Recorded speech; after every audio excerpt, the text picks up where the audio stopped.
এইচএসসির কবিতার থিম এটাই কিন্তু 8 মার্ক। তুমি যদি এটা সুন্দরভাবে লিখতে পারো তাহলে কিন্তু তুমি 8-এর ভিতরে 7-8 পেয়ে যেতে পারো।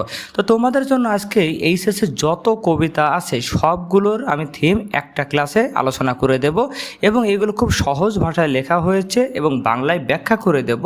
আজকের ক্লাসটা যদি কেউ শেষ পর্যন্ত দেখো আমি আশা করি ইনশাআল্লাহ এই থিম তুমি বোর্ডে কমন পাবে এবং ভালো একটা নাম্বার তুমি পেয়ে যাবে ইনশাআল্লাহ। তো আর দেরি না করে আমরা এখন শুরু করব এইচএসসি থিম রাইটিংয়ের অন শর্ট ক্লাস। প্রথমে আমরা আলোচনা করব সেপ্টেম্বর 1, 1939। এই কবিতাটা খুবই গুরুত্বপূর্ণ, এইচএসসির জন্য খুবই গুরুত্বপূর্ণ। আগে বলি কবিতাটা কী নিয়ে আলোচনা করা হয়েছে। এটা হলো দ্বিতীয় বিশ্বযুদ্ধের ভয়াবহতা নিয়ে আলোচনা করা হয়েছে। আমি একটু দ্রুতই এগুলোর কবিতার ব্যাখ্যা দেব, পরে থিমটা পড়িয়ে দেব। কবিতার নাম হলো সেপ্টেম্বর 1, 1939, 1939 সালের 1 সেপ্টেম্বর। লিখেছেন ডব্লিউএস ওয়ার্ডেন। উনি বলছেন, I sit in one of the dives on 52nd street. 52 নম্বর রাস্তায় আমি একটা পানশালা বা যেটাকে আমরা বার বলি, মদের দোকান, এই টাইপের একটা দোকানে আমি বসে আছি। আনসার্টেন অ্যান্ড অ্যাফ্রেড, আমি খুব অনিশ্চিত এবং ভীত। As the clever Hopes expire of A low dishonest decade. Decade মানে দশক। এই যে দশকটাকে উনি বলছেন অসৎ একটা দশক। এই সময়ে মানুষের সকল যে সুচতুর আশা আকাঙ্ক্ষা সবগুলো এক্সপায়ার হয়ে গেছে। Waves of anger and fear, রাগ এবং ভয়ের ঢেউগুলো circulate over the bright and darkened lands of the earth. পৃথিবীর আলো এবং আধার সমস্ত অঞ্চলে রাগ এবং ভয় বিরাজ করছে। আলো এবং আধার মানে হলো মানে যেখানে দিন এবং রাত, মানে তার মানে পুরা পৃথিবীতে। অবসেসিং আওয়ার প্রাইভেট লাইফস, যেটা আমাদের ব্যক্তিগত জীবনকে আবেশিত করে ফেলছে। দ্য আনমেনশনেবল অর্ডার অফ ডেথ, অগণিত মৃত্যুর গন্ধ। অফেন্স দ্য সেপ্টেম্বর নাইট, যেটা সেপ্টেম্বর রাতকে অপরাধী বা দোষী করে রাখছে। তো এর মানেটা আমি একটু সংক্ষেপে বলি। সেটা হলো উনি দ্বিতীয় বিশ্বযুদ্ধের সময় মানুষের ভিতরে যে ভয় অনিশ্চয়তা এইটা বুঝেছেন এবং এই যে একটা দশক, যে দশকে যুদ্ধটা হচ্ছে এটাকে তিনি অসৎ দশক বলেছেন এবং সারা পৃথিবীতেই মানুষ একটা রাগ এবং ভয়ের ভিতরে কাটাচ্ছে, যার ফলে আমাদের ব্যক্তিগত জীবনকেও আচ্ছন্ন করে ফেলছে। এই যে অবসেসিং আমাদের আওয়ার প্রাইভেট লাইফ, ব্যক্তিগত জীবনকেও আচ্ছন্ন করে ফেলছে। তো এটা তোমরা বুঝতে পেরেছো কবিতাটা কী নিয়ে। তো এবার আমরা থিমটা দেখাবো। দেখো, the theme of the poem, এই কবিতার থিম হলো is the destruction caused by war. এই যুদ্ধের দ্বারা যে ধ্বংস হয় সেইটাই হলো এই কবিতার মূল theme. And the present condition of the modern world, এবং আধুনিক বিশ্বের বর্তমান অবস্থায় এই কবিতার মেইন ভাব। দ্য পোয়েট হেয়ার হাইলাইটস, কবি এখানে তুলে ধরেছেন দ্য ডিক্লাইন অফ হিউম্যানিটি, মানে মানবতার যে ডিক্লাইন হয়েছে, বিলুপ্তি হয়েছে সেটা।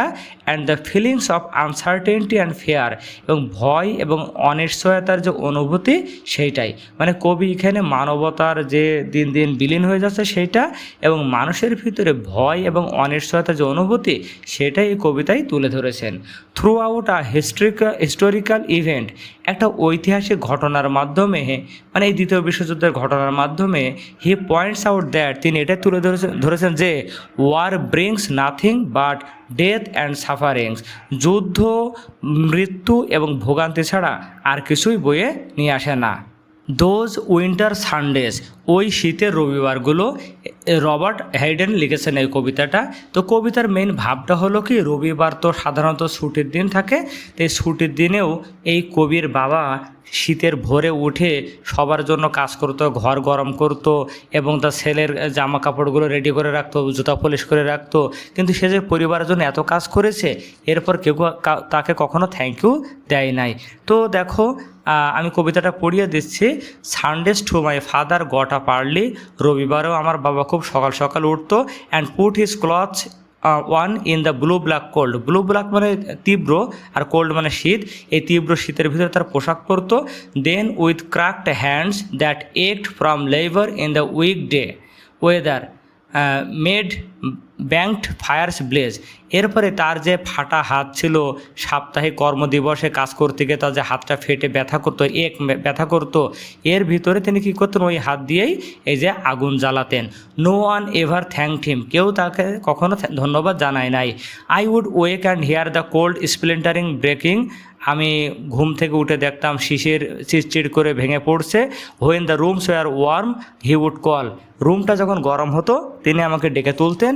And slowly I would rise and dress, আমি ধীরে ধীরে উঠতাম এবং কাপড় পরিধান করতাম। Fearing the chronic angers of that house, আর ওই বাড়ির দীর্ঘদিনের যে রাগ সেটার ভয় পেতাম। স্পিকিং ইনডিফারেন্টলি টু হিম, বাবার সাথে উদাসীনভাবে কথা বলতাম। Who had driven out the cold, যে ঘর থেকে শীত বা ঠান্ডাকে দূর করেছে। And polished my good shoes as well, এবং আমার জুতাগুলো সে পলিশ করে রেখে দিয়েছে। হোয়াট ডিড আই নো, মানে আমি বুঝতে পারি নাই, আমি জানতে পারি নাই। Of love's austere and lovely offices, মানে ভালোবাসা যে এই নীরবভাবে নীরবভাবে ভালোবাসা প্রকাশ করা যায়, এটা আমি কখনো বুঝতে পারি নাই। তার মানে কবির বাবার ভালোবাসার কথা এখন সে স্মরণ করছে। তো থিমটা দেখো, the main theme of the poem is parental sacrifice and love. এই কবিতার মেইন থিমই হলো পিতার বা পিতামাতার যে আত্মত্যাগ এবং ভালোবাসা, সেইটাই। এটা বুঝলাম না, কবিতা এটা বলা হয়েছে। The poem deals with the sacrifices a father makes for his children. এই কবিতায় ডিলস উইথ আলোচনা করা হয়েছে একজন বাবা তার সন্তানের জন্য যে আত্মত্যাগগুলো করেন সেইটাই। He bears all the pain to fulfil his responsibility as a father, একজন বাবা হিসেবে তার রেসপন্সিবিলিটি দায়িত্বগুলো পূরণ করার জন্য তিনি সকল ব্যথা বহন করেন বা মেনে নেন। The speaker now appreciates his father sacrifices, বর্তমানে এই যে স্পিকার মানে কবি তার বাবার এই স্যাক্রিফাইসগুলি অ্যাপ্রিসিয়েট করছে, প্রশংসা করছে। হোয়াইল, একই সাথে feeling a sense of regret, এবং একটা অনুতপ্ত অনুভব করছে for not ever thanking him, তাকে কখনো ধন্যবাদ না দেওয়ার কারণে। আশা করি তোমরা বুঝতে পেরেছো, না বুঝতে পারলে অবশ্যই কমেন্ট করে জানাবে। ড্রিমস বেশ গুরুত্বপূর্ণ একটা কবিতা, ল্যাংস্টন হিউজের লেখা। এইখানে দেখো ড্রিমের বলা হয়েছে হোল্ড ফাস্ট টু ড্রিমস, স্বপ্নকে আঁকড়ে ধরো। কেন? ফর ইফ ড্রিমস ডাই, স্বপ্ন যদি মারা যায়, life is a broken winked bird, জীবনটা হয়ে যাবে ডানা ভাঙা পাখির মতো, দ্যাট ক্যান নট ফ্লাই, যেটা উড়তে পারে না। আবার বলছে হোল্ড ফাস্ট টু ড্রিমস, স্বপ্নকে আঁকড়ে ধরো। ফর হোয়েন ড্রিমস গো, কারণ যখন স্বপ্নটা তোমার কাছে চলে যাবে, life is a barren field, জীবনটা হয়ে যাবে অনুর্বর ভূমির মতো, ফ্রোজেন উইথ স্নো, যেটা তুষার দ্বারা আবৃত। তার মানে এখানে দুইটা যে স্ট্যান্জা সেই স্তবক আছে, দুইটাতেই হলো কবি ওই স্বপ্নের গুরুত্ব তুলে ধরেছে। একবার বলেছে স্বপ্ন না থাকলে তুমি ডানা ভাঙা পাখির মতো হয়ে যাবে, যে উঠতে পারবে না। আবার বলছে স্বপ্ন যদি তোমার জীবনে না থাকে, এটা অনুর্বর ভূমির মতো হয়ে যাবে, যেখানে কোনো ফসল ফলবে না। তার মানে এই কবিতার মেইন ভাবই কিন্তু স্বপ্নের গুরুত্ব, ইম্পর্টেন্স অফ ড্রিমস। দেখো আমি লিখেছি the poem এম্পাসাইজেস the importance of dreams in human life. এটা কিন্তু তুমি এভাবে লিখতে পারতে যে কি the main theme of the poem is the importance of dreams in human life, ওটাও লিখতে পারতে, এটাও লেখার সমস্যা নেই। মানে এই কবিতার মেইন গুরুত্ব দিচ্ছে হলো মানুষের জীবনে স্বপ্নের গুরুত্ব। এই লাইনের অর্থ, dreams provide us with hope and comfort, স্বপ্ন আমাদেরকে আশা এবং প্রশান্তি সরবরাহ করে বা প্রদান করে। They give life its true meaning and purpose, তারা জীবনের সঠিক উদ্দেশ্য এবং জীবনের প্রকৃত অর্থ প্রদান করে। উইদাউট ড্রিমস, স্বপ্ন ছাড়া life becomes empty, lifeless and meaningless, স্বপ্ন ছাড়া জীবনটা হয়ে যায় শূন্য, প্রাণহীন এবং অর্থহীন। Though dreams may not always come true, যদিও স্বপ্ন সবসময় সত্য নাও হয়, a life without dreams is futile, এরপরও যে জীবনে স্বপ্ন নেই সেটা একটা ব্যর্থ জীবন, নিঃস্ব জীবন, ফিউটাইল। আশা করি বুঝতে পেরেছ। হাউ ডু আই লাভ দি, তোমাকে কতটা ভালোবাসি, এই দি মানে তোমাকে। এলিজাবেথ ব্যারেট ব্রাউনিং এই কবিতা লিখেছে। এই যে কবি, ইনি কিন্তু একটা মহিলা কবি, তার হাজব্যান্ড আরেকজন কবি, তার জন্য তিনি এই কবিতাটা লিখেছেন। তো আমি এটা পড়িয়ে দিচ্ছি না, পড়াইতে গেলে অনেক বড় হয়ে যাবে ভিডিওটা, আমি জাস্ট বলে দিচ্ছি যে কবি এইখানে তার হাজব্যান্ডকে কতটা ভালোবাসে সেটাই বুঝিয়েছেন। তোমরা বুঝবা কীভাবে, কবিতার প্রথম লাইনই দেওয়া থাকবে কিন্তু এটা, হাউ ডু আই লাভ দি, তোমাকে কতটা ভালোবাসি। দেখো লেট মি কাউন্ট দ্য ওয়েস, আমাকে এটা গুনতে দাও। এবারে দেখো I love the to the depth and breadth and height, মানে তোমাকে আমি দৈর্ঘ্য প্রস্থ উচ্চতায়, তার মানে এক কথা সর্বদিক থেকে তোমাকে আমি ভালোবাসি, আমার সোল যতদূর পৌঁছাইতে পারে, মানে আত্মা যতটুকু পৌঁছাইতে পারে অথবা আমার দৃষ্টি যতদূর যায় সম্পূর্ণটাই আমি তোমাকে ভালোবাসি। এর ভিতরে আরও আছে আমি তোমাকে দিনে ভালোবাসি, রাতে ভালোবাসি, সুখে ভালোবাসি, দুঃখে ভালোবাসি, এবং সবচেয়ে গুরুত্বপূর্ণ কথা হলো লাস্টে দেখো যে ইফ গড চুজ, যদি স্রষ্টা চাই, I shall but love the better after death, আমি বরং মৃত্যুর পরে তোমাকে আরও বেশি ভালোবাসবো। মানে কবি এই কবিতা দেখো হাউ ডু আই লাভ দি, এটা দেখলে বুঝবা যে হ্যাঁ ওই যে কবি তার হাজব্যান্ডকে ভালোবাসে, এইটাই আমার পরীক্ষায় এসেছে। আর এই কবিতার মেইন ভাবই হলো তার হাজব্যান্ডকে অনেক ভালোবাসে, এই পৃথিবীতে সর্বদা ভালোবাসে, এবং সে চায় আমার ভালোবাসা এতটা পবিত্র যে মৃত্যুর পরেও আমার এই ভালোবাসাটা রয়ে যাবে। তা দেখি থিমে কী লেখা আছে। The main theme of the poem, এই কবিতার মেইন থিম হলো ইজ ডিপ, গভীর, পিওর মানে পবিত্র বা বিশুদ্ধ, অ্যান্ড এটার্নাল লাভ, শাশ্বত বা চিরন্তন ভালোবাসা। The poet shows how much she, দেখছো শি মহিলা কবি যেহেতু, loves her beloved in many different ways, তিনি দেখিয়েছেন সে তার প্রেমিককে বা তার হাজব্যান্ডকে বিভিন্নভাবে কতটা ভালোবাসে। Her love is strong, honest and spiritual, তার ভালোবাসা হলো মজবুত, সৎ এবং স্পিরিচুয়াল মানে আত্মিক। শি লাভস হিম, তিনি তাকে ভালোবাসেন in happy times and sad times, সুখের সময় ভালোবাসে, দুঃখের সময় ভালোবাসে। She loves him with all her heart and soul, সে তার সকল মন প্রাণ দিয়ে তাকে ভালোবাসেন। Her love is so powerful that, তার ভালোবাসা এতটাই শক্তিশালী যে she believes it will continue even after death, তিনি বিশ্বাস করেন তার ভালোবাসা মৃত্যুর পরেও চলতে থাকবে। তো যেমনটা বলেছিলাম কবিতার কথা, আশা করি থিমের ভিতরে সেটা তোমরা মিল পেয়েছো এবং বুঝতে পেরেছো। কোনো কিছু বলার থাকলে অবশ্যই কমেন্ট করে জানাবে। পরে দেখো আরেকটা আমরা দেখতে পাচ্ছি I died for beauty, Emily Dickinson, আমি সৌন্দর্যের জন্য মারা গিয়েছি। তো কবি কী বলছে দেখো, আই ডাইড ফর বিউটি, আমি সৌন্দর্যের জন্য মারা গিয়েছিলাম, but was scarce adjusted in the tomb, কিন্তু কবরের ভিতরে আমি মানে অ্যাডজাস্ট হতে না হতেই, when one who died for truth was lain in an adjoining room, তারপরে যে ব্যক্তি সত্যের জন্য মারা গিয়েছিল, ওয়াজ লেইন, তাকে কবর দেওয়া হয়েছিল বা শুইয়ে দেওয়া হয়েছিল আমার পাশের রুমে, রুম বলতে পাশের কবরে। তাহলে কি কবি মারা গেছে বিউটির জন্য, আর পাশের কবরে দেওয়া হয়েছে কাকে, যে সত্যের জন্য মারা গিয়েছে। হি কোশ্চেন্ড সফটলি হোয়াই আই ফেইল্ড, এবারে পাশের কবরের লোক আমাকে প্রশ্ন করলো আমি কেন মারা গেলাম। ফর বিউটি আই রিপ্লাইড, আমি উত্তর দিলাম সৌন্দর্যের জন্য।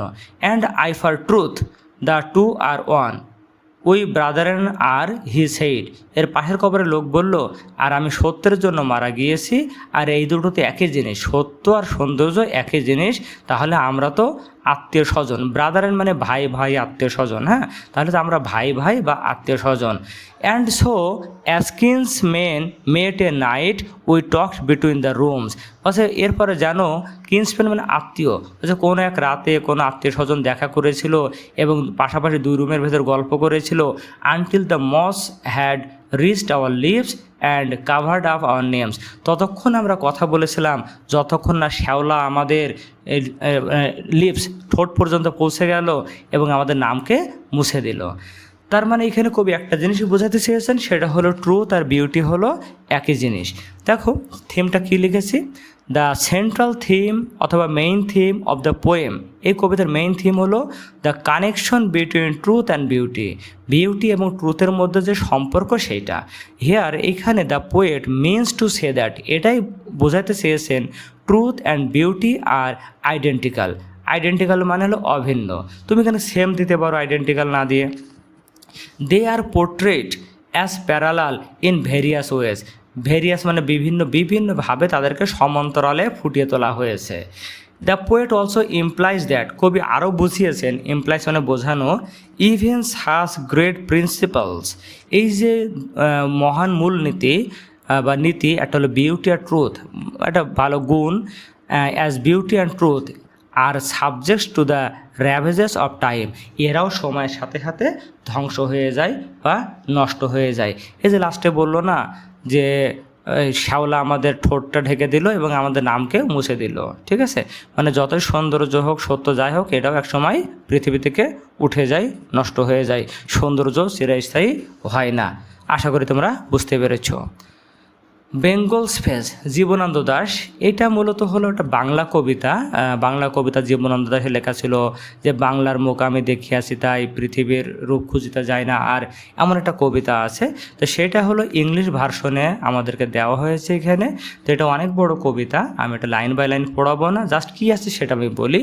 এইখানে কবি এটাই বলেছেন যে আমি দেখো, I have seen Bengal's face so bright, no other beauty fills my side, ঠিক আছে, মানে আমি বাংলার যে রূপটা দেখেছি, যে উজ্জ্বল যেটা দেখেছি, অন্য কোনো সৌন্দর্য এই রূপ আমার সামনে আসতে পারবে না।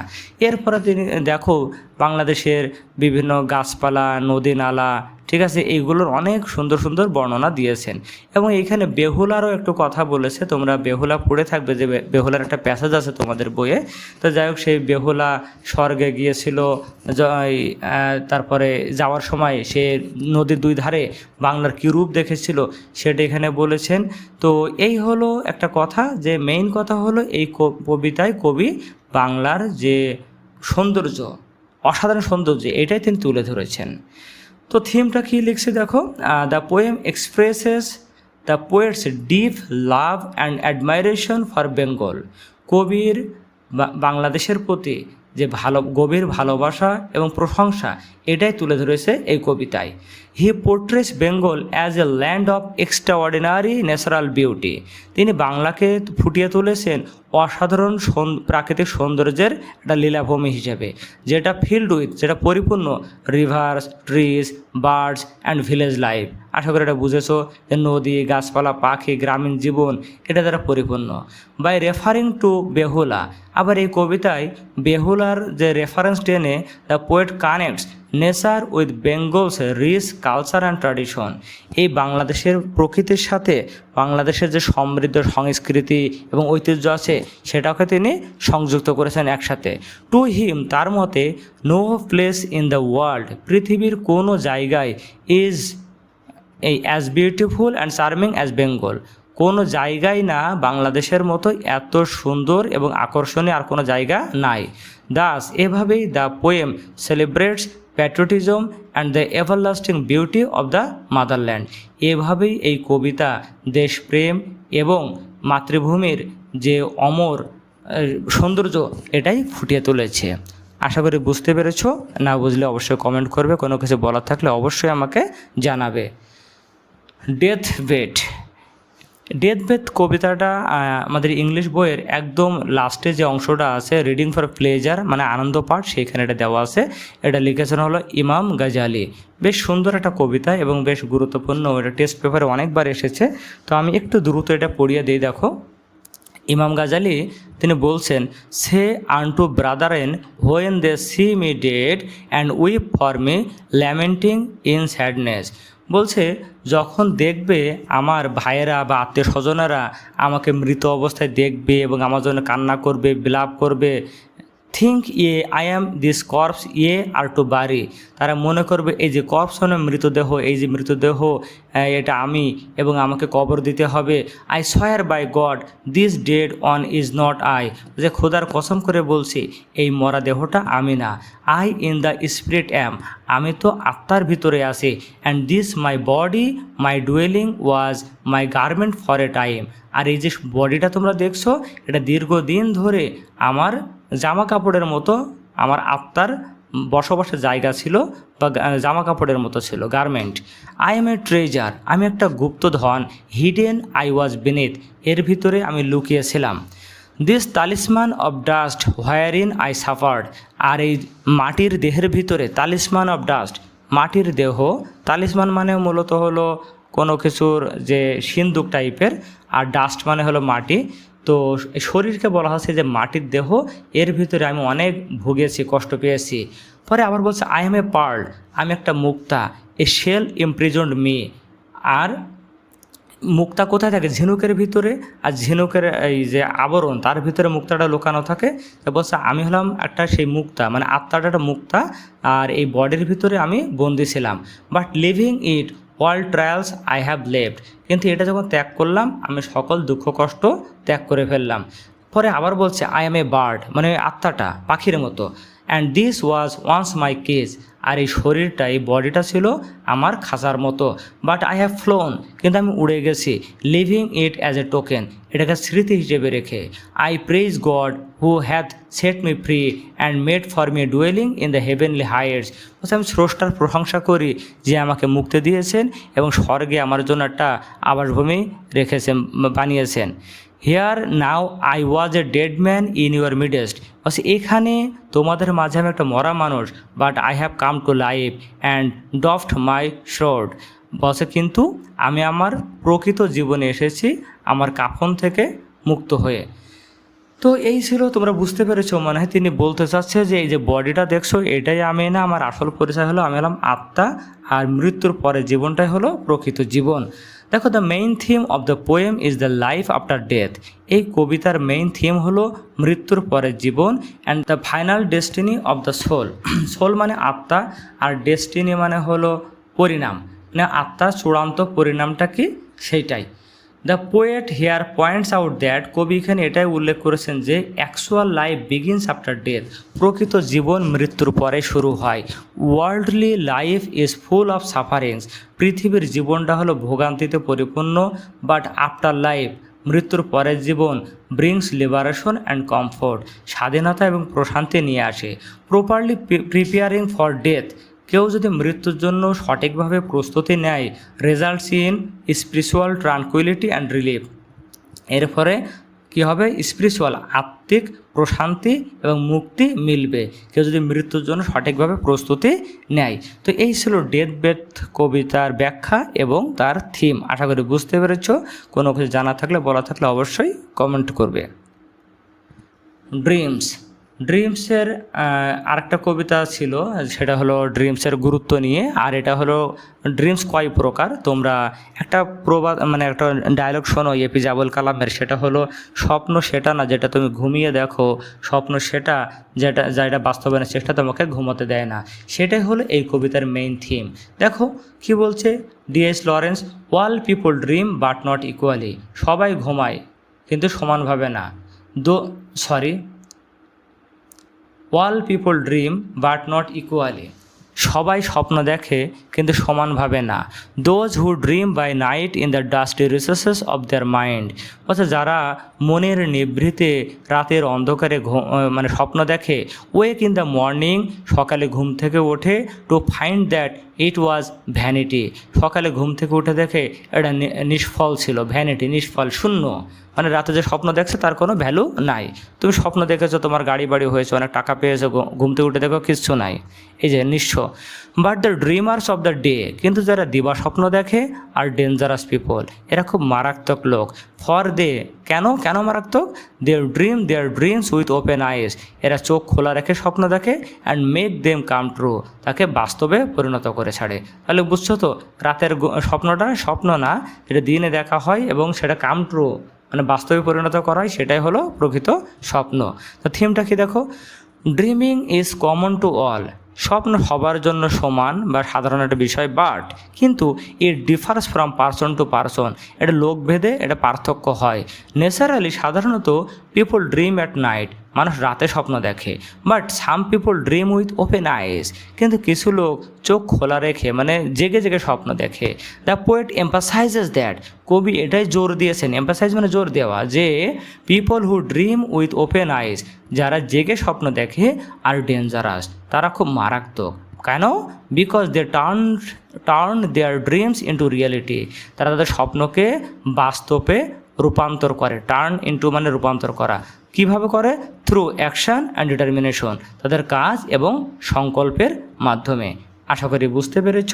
ভিডিওটা কেমন লাগলো অবশ্যই জানাবে ইনশাআল্লাহ। পরে দেখো আমরা আরও একটা কবিতা দেখতে পাচ্ছি, বেশ বড় একটা কবিতা।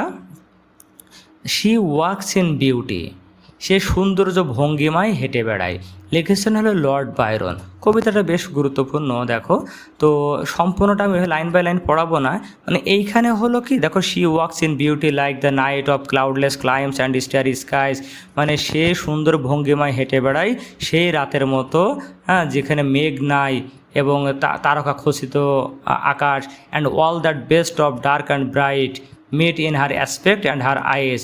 এই যে ডার্ক রাত, ব্রাইট মানে দিন এবং রাতের যত সৌন্দর্য যা কিছু আছে সব কিছু তার চেহারা এবং তার চোখে সে মিলিত হয়েছে। Thus mellowed to that tender light which heaven to gaudy day denies. আর তার মুখে এমন একটা কোমল আলো ফুটে উঠেছে যেটা মানে একটা রৌদ্রজল দিনও মানে এই আকাশকে দিতে অস্বীকৃতি জানায়। তো মানে এক কথা হলো ওই নারীর সৌন্দর্য এগুলো তুলে ধরেছে, আমি সবগুলো আর পড়াচ্ছি না, ঠিক আছে। তো এবার আমরা একটা থিমে যাবি, এক কথায় বারবারই বলছি, সেটা হলো এখানে কবি একজন নারীর সৌন্দর্য কথা ফুটিয়ে তুলেছেন বিভিন্নভাবে। এমনকি এখানে বলা হয়েছে সেটা হলো তার চেহারায় না, তার মনটাও অনেক সুন্দর, আর তার মন সুন্দর বলেই হলো তার চেহারাও এত সুন্দর, ঠিক আছে। তুমি পরীক্ষায় বুঝবা কিভাবে, শি ওয়াক্স ইন বিউটি, এইটুকু দেখলে বুঝবা যে হ্যাঁ ওই নারীর সৌন্দর্যের কথা বলা হয়েছে এই কবিতায়। তাহলে থিমটা কি দেখো, the main theme of the poem is the glorification of S ladies beauty. একজন নারীর সৌন্দর্যের প্রশংসা বা ফুটিয়ে তোলাটাই হলো এই কবিতার মেইন থিম। হিয়ার এখানে দ্য পোয়েট এক্সপ্রেসেস, এখানে কবি প্রকাশ করেছেন হিজ অ্যামেজমেন্ট, তার বিস্ময়, at the appearance of the lady, ওই নারীর সৌন্দর্যে তার বিস্ময় প্রকাশ করেছেন। Her beauty has a kind of harmony between dark and light, তার সৌন্দর্যের ভিতরে আলো এবং আঁধারের ভিতরে একটা চমৎকার মিল বিন্যাস রয়েছে। Thus, the theme of contrast between light and dark is also explored in the poem.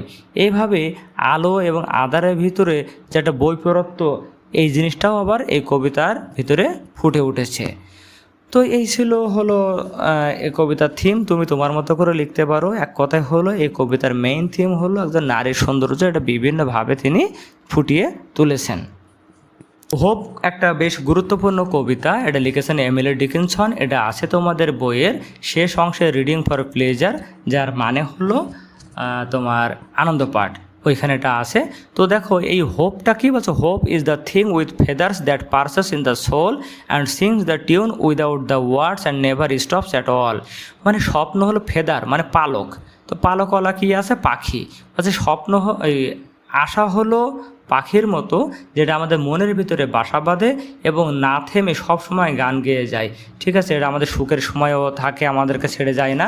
এমনকি লাস্টে বলছে দেখো, সবচেয়ে চিলেস্ট ল্যান্ড মানে সবচেয়ে দুর্গম অঞ্চল, অদ্ভুত সাগর এবং চরম মুহূর্ত যখন আমরা থাকি তখনও আশা আমাদেরকে ছেড়ে যায় না, এবং এটা yet never asked A crumb of me, আমাদের কাছে কোনো প্রতিদানও চায় না।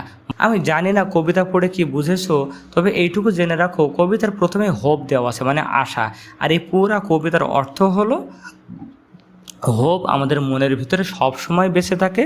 আমরা যত বিপদে থাকি, সুখে থাকি, যেখানে থাকি না কেন, হোপ আমাদেরকে বাঁচিয়ে রাখে এবং হোপ কখনো আমাদের ছেড়ে যায় না, আর এর বিনিময়ে হোপ আমাদের কাছে কিছু চায়ও না। থিমটা দেখো যা বলেছে সেইটাই, the main theme of the poem, এই কবিতার মেইন থিম হলো is the self sustaining nature of hope, স্বপ্নের যে সর্বদা টিকে থাকার প্রকৃতি সেইটা, হুইচ ইজ এটার্নাল, যেটা হলো শাশ্বত বা চিরন্তন, মানে স্বপ্ন সবসময় টিকে থাকে, এইটাই হলো এই স্বপ্নের হোপ মানে আশা স্বপ্ন টিকে থাকে, এটা হলো আশার বড় বৈশিষ্ট্য। ইট সাজেস্ট দ্যাট, এটা আরও বোঝাতে চাই, হোয়েন এভরিথিং ফেইলস, যখন সব কিছু ব্যর্থ হয়, অনলি হোপ রিমেইনস, শুধু আশাটাই টিকে থাকে। দ্য পোয়েট ইন্ডিকেটস দ্যাট, কবি এটাই নির্দেশ করেছেন যে হোপ অলওয়েজ এক্সিস্ট উইদিন আস, আশা সবসময় আমাদের ভিতরে টিকে থাকে, অ্যান্ড কিপস আস অ্যালাইভ, এবং আমাদেরকে বাঁচিয়ে রাখে ডিউরিং আওয়ার হার্ড টাইমস, আমাদের কঠিন সময়গুলোতে। Hope is the key to perseverance, আর এই আশা হলো তোমার অধ্যবসায়ের চাবিকাঠি। Without hope all is lost, আশা ছাড়া সব কিছুই বৃথা। The lake isle of Innisfree, William Butler Yeats, এনার সংক্ষিপ্ত নাম হলো WB ইয়েটস। তো এই কবিতাটা কিন্তু আমাদের বইয়ে নাই, এটা আমাদের টেক্সটের বাইরে। এটা কিন্তু টেস্ট পেপারে অনেকবার এসেছে এবং এর আগেও কিন্তু এটা অনেকবার এসেছে বোর্ডে। তো এটা দেখো, লেক আইজেল অফ ইনিসফ্রি, মানে এটা হলো একটা লেকের নাম। তো সেইখানে কবি কী বলছে দেখো, I will rise and go now and go to Innisfree, আমি এখন জেগে উঠব এবং এখনই চলে যাব, কোথায় যাব, ইনিসফ্রিতে যাব। অ্যান্ড এই স্মল কেবিন বিল্ট দেয়ার, সেখানে ছোটো একটা ঘর বানাবো, অফ ক্লে অ্যান্ড ওয়াটেলস মেড, এবং কাদা এবং নল খাগড়া এগুলো দিয়ে আমি একটা ঘর বানাবো। 9 bean rows will I have there a hive for honeybee, সেখানে আমি কী করব, 9টা শিমের রো থাকবে এবং মধুর মানে মৌচাক থাকবে। And live alone in the bee loud glade, এবং মৌমাছির গুঞ্জনের ভিতরে আমি একাকী বাস করব। তোমরা বুঝতে পারছো যে কবি হলো সব কিছু ছেড়ে একটা নির্দিষ্ট তোমার লেকের গিয়ে নির্জনভাবে বসবাস করতে আছে প্রকৃতির মাঝে। আর একটু দেখি, and I shall have some peace there for peace comes dropping from the veils of the morning to where the cricket sings, মানে সেখানে সে বেশ কিছু শান্তি পাবে, ঝিঝে পোকার গান শুনতে পারবে। আমি আর দীর্ঘ সব কিছু পড়াচ্ছি না, তো আমরা একটু থিমে চলে যাই। তার আগে কবিতার ব্যাখ্যাটা আমি একটু নিজেই বলে দিই। মানে কবি হলো তার এই বর্তমান ব্যস্ত জীবন রেখে তিনি একটা এই যে লেক আইজেল অফ ইনিসফ্রিতে চলে যেতে চাচ্ছেন সব কিছু ছেড়ে, এবং সেখানে গিয়ে একটা ঘর বেঁধে নির্জনে বসবাস করতে চাচ্ছেন প্রকৃতির মাঝে। থিমটা দেখো, the main theme of the poem is the poet's desire for peace, এই যে শান্তির জন্য কবির যে আকাঙ্ক্ষা সেটা হলো কবিতার main theme. And a simple life in nature, এবং প্রকৃতির মাঝে তার যে একটা সাধারণ জীবন। He wants to leave the busy and noisy city, সে এই যে কোলাহলপূর্ণ শহর এবং ব্যস্ত শহর ত্যাগ করতে চান। অ্যান্ড গো টু ইনিসফ্রি, এবং এই ইনিসফ্রিতে যেতে চান। ইনিসফ্রি কি, আ কোয়াইট আইল্যান্ড, একটা নির্জন দ্বীপ। Nature will give him peace and happiness, প্রকৃতি তাকে শান্তি এবং সুখ দিবে। Even when he is in the city, এমনকি যখন সে এই শহরে আজ থাকে। He hears the sound of the lake in his heart, সে মনের ভিতরে এই লেকের শব্দ শুনতে পান। The poem shows the importance of peace, nature and simple living, এই কবিতায় সাধারণভাবে বসবাস করা, প্রকৃতি এবং শান্তির গুরুত্ব তুলে ধরা হয়েছে। আশা করি বুঝতে পেরেছো, যে না বোঝো তো আমাকে কাইন্ডলি বলবে, মানে ভিডিওটা বড় হয়ে যাবে বলে আমি কিন্তু কবিতা লাইন বাই লাইন ব্যাখ্যা দিচ্ছি না। Time you old gypsy man, বেশ গুরুত্বপূর্ণ একটা কবিতা, এটা কিন্তু আমাদের টেক্সট বুকে নাই, এটা আগেও বোর্ডে কয়েকবার এসেছে, এবারও কিন্তু টেস্ট পেপারে অনেকগুলো কলেজে এটা এসেছে। অনেক বড় কবিতা, আমি এটা লাইন বাই লাইন পড়াবো না, আমি জাস্ট মেইন ভাবটা একটু বলে দেবো। এই যে time you old gypsy man, gypsy man মানে হলো যাযাবর। উইল ইউ নট স্টে, তুমি কি একটু থামবে না? Put up your caravan just for one day, মানে কবি সময়কে বলছে তুমি তো একটা যাযাবর, তুমি কি কখনো একটু থামবে না? একদিনের জন্য তোমার ঘোড়া গাড়িটা থামাও এবং আমার গেস্ট হও। আমি তোমার ঘোড়ার জন্য কি করব, এই যে সিলভার তোমার যে ঘোড়া গাড়িতে তুমি যাচ্ছ, এই ঘোড়ার জন্য আমি রূপা দিয়ে তোমার ঘোড়ার জন্য বেল বানিয়ে দেব, মানে আরও বিভিন্ন তাকে প্রলোভন করে সময়কে, ঠিক আছে। তারপরে বলছো হোয়াই হ্যাস্টেন অ্যাওয়ে, তারপরে কেন তুমি দ্রুত চলে যাও। মানে একটা কথাই হলো যে time and tide wait for none, আমরা যেটা বলি না, এইটাই হলো এই কবিতার মেইন ভাব। মানে কবি এখানে সময়কে অনেকভাবে প্রলোভন দেখাচ্ছে, তোমাকে এইটা দেবো ওইটা দেবো, তুমি একদিনের জন্য থামো, কিন্তু সময় তারপরেও থামে না। তার মানে কি, আমরা যত যাই করি সময় থামবে না। তো থিমটা দেখো, থিমটা দেখলে বুঝতে পারবে যে the main theme of the poem, এই কবিতার মেইন ভাব হলো is the importance of time, সময়ের গুরুত্ব। টাইম ওয়েটস ফর নান, সময় কারোর জন্য অপেক্ষা করে না। দ্য পোয়েট ইমপ্লাইজ দ্যাট, কবি এটাই বুঝিয়েছেন, if we don't make the best use of time, যদি সময়ের সদ্ব্যবহার না করি, we will never get it back, এই সময়কে আমরা আর ফিরে পাবো না। Time once lost is lost for ever, সময় একবার হারিয়ে গেলে চিরতরেই হারিয়ে যায়। A person can only be successful in life, একটা মানুষ জীবনে তখনই সফল হইতে পারবে if he or she values time, যদি সে সময়ের মূল্য দেয় অ্যান্ড ইউজেস ইট প্রপারলি, এটা সঠিকভাবে ব্যবহার করে। তো আশা করি তোমরা বুঝতে পেরেছো। কবিতা বড় ছিল বলে আমি কিন্তু লাইন বাই লাইন ব্যাখ্যা দেইনি, মেইন থিমটা বলে দিয়েছি। টাইম দেখলে বুঝবে হ্যাঁ এটা হলো ইম্পর্টেন্স অফ টাইম নিয়ে লেখা। Under the Greenwood tree, William Shakespeare. তো উইলিয়াম শেক্সপিয়ারের একটা নভেল আছে অ্যাজ ইউ লাইক ইট, সেখানে থেকে এই কবিতাটা নেওয়া। এটা কিন্তু আমাদের টেক্সট বুকে নাই, এটা হলো টেক্সট বুকের বাইরে, এটাও কিন্তু বোর্ডে কয়েকবার এসেছে এবং টেস্ট পেপারে এসেছে। তো under the Greenwood tree, Greenwood tree মানে হলো এক কথা হলো সবুজ গাছের নিচে। তো কবি এখানে দেখো, আমি লাইন বাই লাইন পড়াবো না, একটু বলে দিই তাহলে বুঝতে পারবে। সবুজ গাছের নিচে কে আমার সাথে থাকতে চাই, ঠিক আছে। তো এখানে সে পাখির গান শুনতে পারবে, ঠিক আছে, এবং সুন্দর সুর শুনতে পারবে। এরপর কবি আমাদেরকে আহ্বান করছে, ঠিক আছে। পরে বলছে দেখো এই যে প্রকৃতির ভিতরে থাকা হয়, here shall he see no enemy, এখানে কোনো শত্রু নাই, but winter and rough weather, মানে শীত এবং খারাপ যে আবহাওয়া, ঠিক আছে। তারপর আবার বলছে যে সে and loves to eat in the sun seeking the food he eats and pleased with what he gets, মানে এই প্রকৃতির ভিতরে যে সে যা পাবে সেটা সে খাবে, এখানে সে সুখে শান্তিতে বাস করবে। এইভাবে কবি আবার আমাদেরকে আহ্বান করছে। আবারও দেখে একই কথা বলছে, here shall he see no enemy but winter and rough weather. তার মানে এখানে কবি ইনিও শহরে ব্যস্ত জীবন ছেড়ে প্রকৃতির ভিতরে বসবাস করতে চাচ্ছেন এবং বলতে চাচ্ছে প্রকৃতির ভিতরে বাস করলে এখানে কোনো শত্রু থাকবে না, হয়তোবা শুধু আবহাওয়ার একটু কষ্ট হইতে পারে, শারীরিকভাবে একটু কষ্ট হইতে পারে। তো থিমটা একটু দেখি। The main theme of the poem is the celebration of the joy, freedom and simplicity of living close to nature. এই কবিতার মূল ভাব হলো প্রকৃতির সান্নিধ্যে বসবাস করার জন্য যে সিম্পলিসিটি বা ফ্রিডম, স্বাধীনতা এবং জয়, এটাই তিনি উদযাপন করছেন।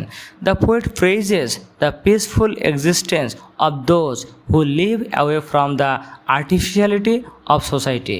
কবি প্রশংসা করছে তাদের মানে সুখের অস্তিত্ব যারা সমাজের কৃত্রিমতা থেকে দূরে বসবাস করে। এই যে আমাদের মানব জীবনে যে কৃত্রিমতা, লোক দেখানো, ভালোবাসা, এইগুলো থেকে যারা দূরে বসবাস করে তাদেরকে তিনি প্রশংসা করছেন। Although life in the natural world, এই প্রাকৃতিক পৃথিবীতে বা জগতে মে ব্রিং ফিজিক্যাল হার্ডশিপস, শারীরিকভাবে হয়তো বা কঠোর বা কষ্ট আমাদের হতে পারে, ইট অফার্স, তারপরেও এটা কী দেয় আমাদেরকে, genuine happiness and inner piece, প্রকৃত সুখ এবং আভ্যন্তরীণ সুখ বা শান্তি আমাদেরকে দেয় প্রকৃতি। থ্রু দ্য পোয়েম, এই কবিতার মধ্য দিয়ে হি কনভেস দ্যাট, তিনি এই তথ্য দিয়েছেন, এ simple life close to nature, প্রকৃতির সান্নিধ্যে একটা সহজ সরল জীবন ইজ মোর রিওয়ার্ডিং, অনেক বেশি পুরস্কৃত হয় than a life driven by worldly desires and competition. এই যে পার্থিব আকাঙ্ক্ষা, প্রতিযোগিতা দ্বারা পরিচালিত জীবন, তার চাইতে প্রকৃতির ভিতরে বসবাস করা জীবনটাই আমাদেরকে বেশি পুরস্কৃত করে। আশা করি তোমরা বুঝতে পেরেছ। যদি কঠিন লাগে, আরও শর্ট ভার্সন লাগে এই থিমে, তাহলেও বলবে, ইনশাল্লাহ আমি দেওয়ার চেষ্টা করব। তো আমরা একেবারে লাস্টে চলে এসেছি। The school boy, William Blake, William ব্লেকের লেখা দ্য স্কুল বয়। তো এই কবিতা থেকে আমাদের পরীক্ষায় দুই ধরনের থিম আসতে পারে। দুই ধরনের বলতে কি, এই যে প্রথম এই দুই যে স্ট্যান্ডা আছে এটা দিয়ে দিতে পারে, এবং লাস্টের দুটো স্ট্যান্ডা দেখে আলাদা কালার করে রাখছি, এটা থেকেও আসতে পারে। তো দুইটা থেকে আমি দুইটা এখানে তোমাদের থিম দিয়ে দিচ্ছি। এই যে দুইটা থিম। তো আগে দেখো এই কবিতায় কী আছে, আমি একটু ব্যাখ্যা দিয়ে দিই। সেটা হলো, এখানে কবি বলছে যে সামারের মর্নিংয়ে আমার ঘুম থেকে উঠতে ভালো লাগে, তারপর পাখির সাথে গান গাইতে ভালো লাগে, দূরে যে বাঁশিওয়ালা যে বাঁশি বাজায় সেটা শুনতে ভালো লাগে, তারপরে স্কাইলার্ক পাখি সে আমার সাথে গান গায়, এগুলো আমার খুব ভালো লাগে। কিন্তু but to go to school in a summer mourn. কিন্তু এই গ্রীষ্মের সকালে স্কুলে যাওয়ার কথা যখন মনে আসে, সকল জয় আনন্দ আমার মন থেকে চলে যায়।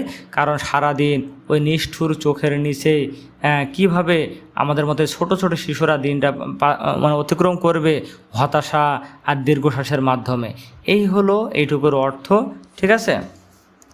আর লাস্টের দিকে যেটা আছে সেটা একটু বলি।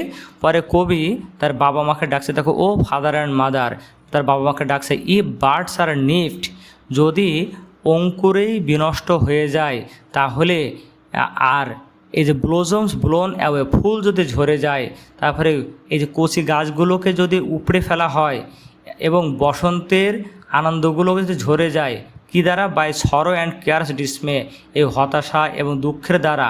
How shall the summer arise in joy, তাহলে গ্রীষ্মকালে কিভাবে এই আনন্দে আবার জেগে উঠবে? Or the summer fruits appear, অথবা গ্রীষ্মের ফল কিভাবে ফুলবে?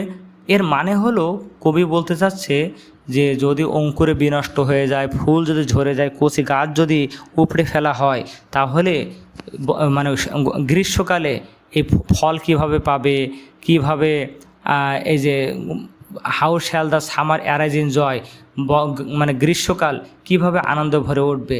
এর মানে হলো আমরা যে শিশু কিশোর আছি, আমরা এখনই যদি অন্তরে মারা যাই, অঙ্কুরে বিনষ্ট হয়ে যায়, তাহলে আমাদের ভবিষ্যৎটা কিভাবে সুন্দর হবে। তাহলে প্রথমে তিনি বলেছেন হলো তার প্রকৃতির ভিতরে বসবাস করতে ভালো লাগে, এবং এখানে বলছে স্কুলের কথা মনে আসলে তার সকল আনন্দ মাটি হয়ে যায়। আর এখানে বলছে হলো কি, যে যদি অঙ্কুরেই বিনষ্ট হয়ে যায় তাহলে আমরা ভবিষ্যৎ জীবনের চ্যালেঞ্জগুলো কীভাবে অতিক্রম করব। তো দুইটা থিম আমরা দেখি। প্রথম অংশের the main theme of the poem is that, এই কবিতার মেইন থিম হলো children learn and grow best in freedom. স্বাধীনতার মাধ্যমেই মানে শিক্ষার্থীরা বা শিশুরা বেশি শিক্ষা অর্জন করে, and in close contact with nature, এবং প্রকৃতির মানে খুব সান্নিধ্যে। হোয়াইল স্ট্রিক্ট অ্যান্ড জয়লেস স্কুলিং, আর কঠোর এবং আনন্দহীন লেখাপড়া ডেস্ট্রয়েজ দেয়ার হ্যাপিনেস, তাদের আনন্দকে নষ্ট করে দেয়, অ্যান্ড ন্যাচারাল ডেভেলপমেন্ট, প্রাকৃতিক যে তাদের সমৃদ্ধি বা উন্নতি সেটাকে নষ্ট করে দেয়। The poet contrast the beauty and joy of summer morning with the sadness of being confined to school. বলছে এই যে সামারের মর্নিংয়ের যে আনন্দ সৌন্দর্য, এটার বিপরীত দিকে তিনি তুলে ধরেছেন হলো স্কুলের ভিতরে আবদ্ধ হয়ে থাকার যে দুঃখ কষ্ট, এই দুটোকে তিনি মুখোমুখি তুলে করেছেন। He compares a child forced to study under fear, এই যে ভয়ের কারণে যে শিশু পড়তে বাধ্য হয় তাকে তিনি কম্পেয়ার করেছেন, তুলনা করেছেন টু এ বার্ড, সেই পাখির সাথে, ট্রাপড ইন এ কেজ, যে খাঁচার ভিতরে বন্দি। এমফাসাইজিং, এটা জোর দিয়েছেন that freedom is essential for a child's healthy growth and enjoyment of life, একটা শিশুর স্বাস্থ্যসম্মত উন্নতি এবং জীবনের উপভোগের জন্য একটা কি দরকার আছে? ফ্রিডম, স্বাধীনতা দরকার আছে। পরে দেখো লাস্টে যে অংশটা পড়েছিলাম তার থিমটা কি? The main theme of the poem is that children need freedom, joy and proper care, তাদের কী দরকার আছে? স্বাধীনতা, আনন্দ এবং যথাযথ যত্ন দরকার আছে for their natural growth and development. The poet compare children to tender birds, এই বার্ডস মানে অঙ্কুর। কবি এখানে শিশুদেরকে সেই কোমল বা কোচে অঙ্কুরের সাথে তুলনা করেছেন, অ্যান্ড প্লান্টস, এবং গাছের চারার সাথে, that are damaged when deprived of happiness and burdened with sorrow, অর্থাৎ যখন এগুলো নষ্ট হয়ে যায় কিসের কারণে? ডেপ্রাইভড অফ হ্যাপিনেস, মানে সুখের অভাবে, এবং কি দ্বারা? বার্ডেন্ড উইথ সরো, এবং যখন দুঃখ দ্বারা পদদলিত হয় তখন তাদের যে অবস্থা কেমন হয় সেটা তিনি ফুটিয়ে তুলেছেন হলো এই কোমল মানে ছোটো চারা গাছ এবং কচি অঙ্কুরের মাধ্যমে। হি সাজেস্ট দ্যাট, তিনি এটাই পরামর্শ দিয়েছেন, if childhood is ruined by fear and suffering, যদি শৈশবকালটা ভয় এবং ভোগান্তির মাধ্যমে যদি নষ্ট হয়ে যায়, children can not achieve there full potential in letter life, তাদের পরবর্তী জীবনে তারা পরিপূর্ণ সম্ভাবনা অর্জন করতে পারবে না।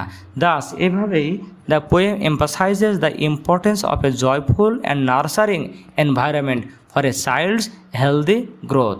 একটা শিশুর হেলদি গ্রোথের জন্য আনন্দদায়ক এবং পরিচর্যামূলক পরিবেশের গুরুত্ব তিনি ফুটিয়ে তুলেছেন।